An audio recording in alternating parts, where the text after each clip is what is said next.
అలాగే ఎప్పుడైతే మనం గోప్యంగా దాన ధర్మాలు చేస్తామో అవి అల్లా స్వీకరిస్తాడు. రెండో విషయం ఏమిటి? మనలో రియాకారి ప్రదర్శన బుద్ధి అనేది రాదు. మొదటి విషయం.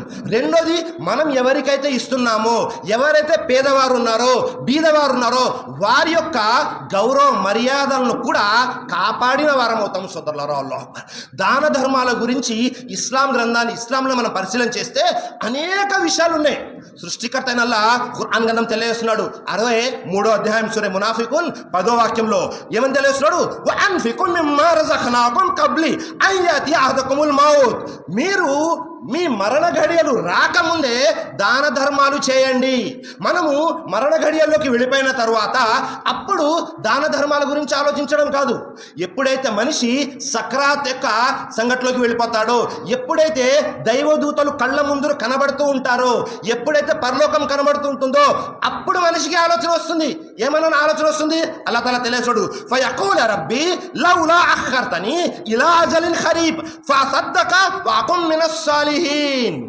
ఎప్పుడైతే మనిషికి దైవదూతలు కనబడతారో, మృత్యు యొక్క దూతలు కనబడతారో అప్పుడు ఆ వ్యక్తి అల్లాహ్ని అడుగుతున్నాడు, రబ్బీ నా ప్రభువు నాకు తిరిగి మళ్ళీ అవకాశం ఇవ్వు. అవకాశం ఇస్తే నేనేం చేస్తాను? చూడండి, అనేక మంచి పనులు ఉన్నాయి. అవన్నీ వదిలేసి ఏమని అడుగుతాడు? నేను వెళ్ళి దాన ధర్మాలు చేస్తాను. ఇన్ని మంచి పనులు ఉన్నాయి, అన్నీ వదిలేసి ఆ వ్యక్తి అడుగుతాడు. ఎప్పుడైతే మృత్యు యొక్క దైవదూతలను చూశాడో ఏమని అడుగుతాడు? నాకు అవకాశం దొరికితే మళ్ళీ నేను వెళ్ళి మంచి పనులు చేస్తాను. అల్లాహ్ చూసారా? అంటే కళ్ళ ముందు మృత్యు కనబడిన తరువాత మనిషి అడిగేటటువంటి కోరిక ఏమిటి? నేను వెళ్ళి మంచి పనులు చేస్తాను, అవకాశం ఇవ్వు అని అల్లాహ్ అడగడం. కానీ అక్కడ అవకాశం దొరుకుతుందా? కల్లా, ఎట్టి పరిస్థితుల్లో కూడా అవకాశం అనేది దొరకదు సోదరులారా. కాబట్టి మన బుందిలో ప్రాణం ఉండగానే సాధ్యమైనంత వరకు మంచి పనులు చేసుకోవాలి.